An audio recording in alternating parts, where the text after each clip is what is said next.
надо шуметь. Thank you so much. Isn't AI great? It's just amazing what Gina just told us. That's just so cool. And I see we are already on the wrong slide. Well, we are wherever we are. Okay, let's start at the beginning. That's maybe better. So yeah, my name is Jutta Eckstein. It's my first time to Moldova. I'm really super excited to be here. I just love it. And I hope that you like my talk, so I'm allowed to come back. Let's see. Yeah, I am, as you can see, I've published quite a few books, and most of them, they are focusing somehow on actual stuff, but in the last 7 years, I was focusing more on sustainability, and this is what this talk is actually about. So that's why I say like the dark side, but the dark side, what my perspective on it is actually sustainability. So let's take a look. Yeah, I first want to put things a little bit in perspective. So what it all means and how it relates. I hope you can read what's on there. So this is now American pounds, carbon emissions that the various things are producing when we are doing it. Like a round-trip flight is the very first thing. So it's from New York to San Francisco, one passenger, which is already quite something, but then we have the human life, and of the human life, an average year, you see an American life, a little bit different. US car, and then you see the longest thing is the transformer. It's about 5 cars, what they are producing as carbon in their lifetime. So, and my point here is really more having this perspective that there is something going on. And maybe I say this a few times today, let's see. I'm not saying AI is really super bad and we shouldn't use it. I only want to maybe raise your awareness that there is more to it. Okay, so that's the perspective. Now, Now, there are some environmental issues. If we just look at them, the energy demand is definitely like the one thing that always comes to mind. So AI search versus a Google search needs so much more energy. And I know, meanwhile, it's really difficult to decide if we do the one or the other because a Google search is now also using AI. So this is kind of getting harder and harder. Then you can also see that the training of GPT-3 consumed as much as 130 US homes. Remember the US life we had before, the average life, which was a little bit different than kind of other human lives? And now you think, well, GPT-3, maybe this has improved. Well, GPT-4 used just 50 times as much. 50 times as much. And for GPT-5, there's no transparency on data. Okay. Then we look at, for example, water demand. Just a regular chat consumes about half a liter of water. Typically, it's fresh water that we need. And you can also see about training GPT-3, 700,000 liters of water. Again, this is data that's out there. And for some of the things are getting better. And for most of the things, unfortunately, there is still just not enough transparency. So like, speaking of water, Gemini, they say, well, it's only 5 drops if you have like 1 query right now. But on the other hand, we cannot really verify if that's true or not. Then there are some social issues, like AI automates bias. And if you wonder why I'm talking about this, so this is social sustainability, what I'm talking about, like finding a job, getting a land, reimbursing health costs, and all of that. It's most often AI that decides, given on whatever bias has been fed into it. And I share this picture with you because there is a well, I really recommend you to read this book. It's called Unmasking AI by Joy Buolamwini, now Dr. Joy Buolamwini. She started her research, and she is a person of color, and used face recognition, a library for face recognition. However, the library couldn't recognize her face until she was using exactly a white mask like the one you're seeing on this picture. So she was putting this in front of her face, and then the library detected, oh, you must be human. Kind of weird. Then what else do we have? Yeah, data annotation. So we rely a lot on people saying what's the context, what's in a picture, what's in a film, what the text means, all of that. However, those people are really not really well trained, and often it's kind of abusing their need. For example, very often these are, as it says here, refugees. And I'm very sorry if you feel like this is a depressing talk. It is, and hopefully, at least at the end, it also isn't. So maybe you have to hang in here for a bit of time. But yeah, a little bit of depression is perhaps necessary today. So then speaking of economic sustainability, so economic issues, the thing is that really all the benefits that we see, so also what kind of Gina was talking about, and what we hear, what we can all do, and how it helps us, and so on.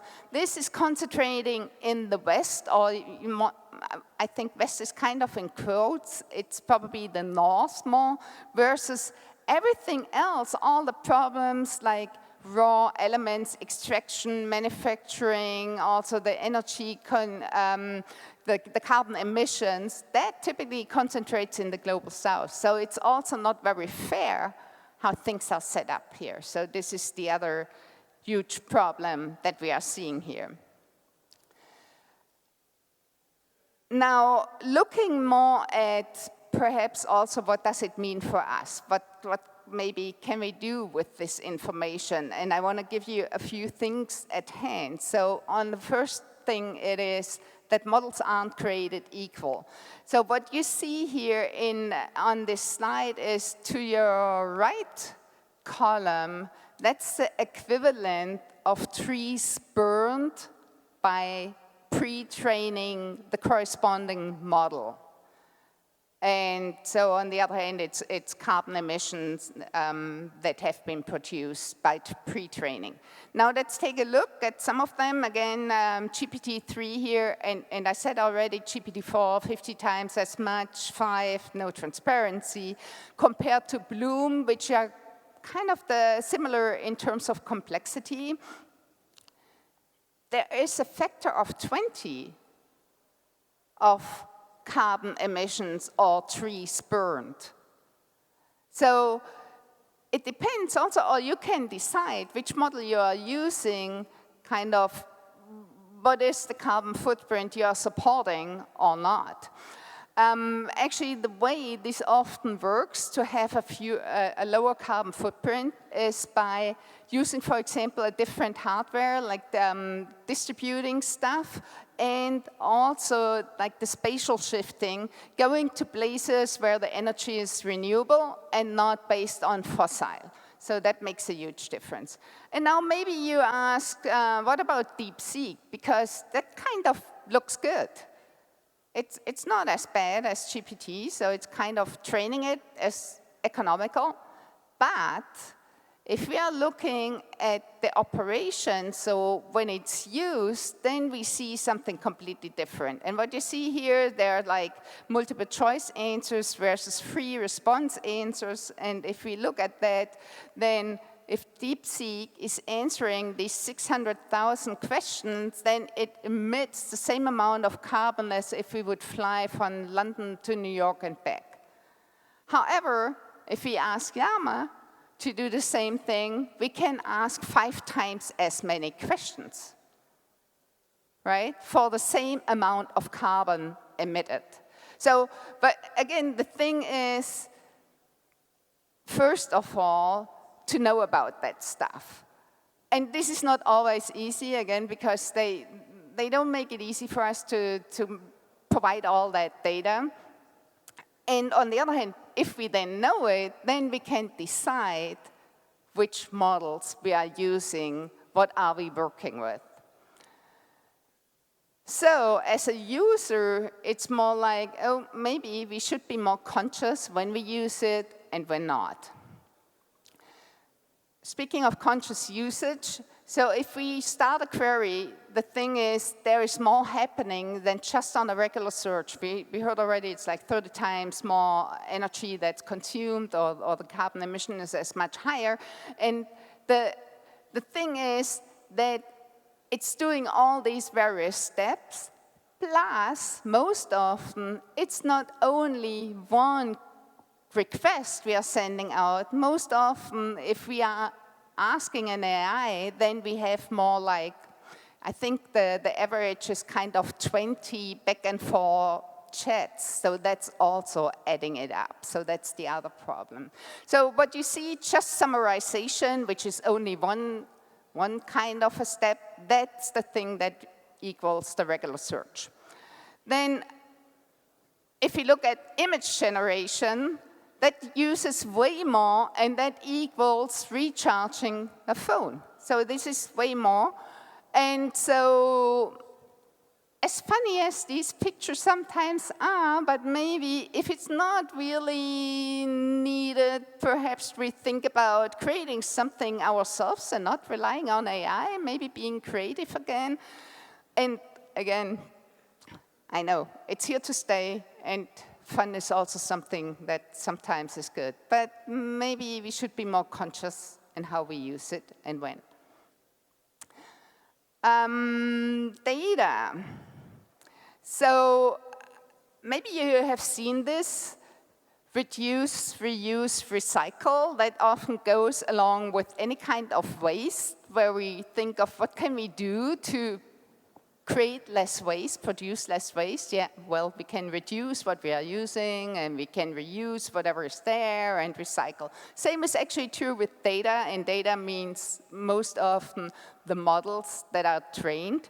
And reducing means here, as one example, to reduce the accuracy, the precision of the data. And there are already a lot of studies out there that say, well, actually the result is not so different, but the impact, so the carbon footprint, is tremendously reduced if we are going for a lower precision and lower accuracy of data. Then if we look at reusing, well, maybe there are already quite some models out there that we can use if we are building our own stuff and not starting to train and create a new model. And then recycle, which is more a repurposing or fine-tuning of a different model. So these are all things that we actually can do in order to maybe make a difference, hopefully. Okay, so this was the depressing part, and it seems I am trying to keep up with all the time that has been has gone elsewhere today. So AI is also good for sustainability. So it's not only having this bad impact, and therefore, I guess it's also needed. So starting with monitoring and modeling, like digital twins and climate models and all of that, that's essential. And also we need to know about these for example, any kinds of forecasts, knowing there might be floods or hurricanes or anything like that. So it's really important to do that. Then I would say we are not doing this at the moment, but influencing consumer behavior, the typical nudging. Most often, the way nudging is working right now is actually different. It's working like, buy more. There are other people who bought this. Maybe you also want to buy this and all of that. However, nudging could also work in a way like, oh, this is a product that's more sustainable than that other product. Maybe you want to explore this more if you really are in need of something like that. So it can also be used in a positive way. Then enabling the full supply chain, I would really think this is,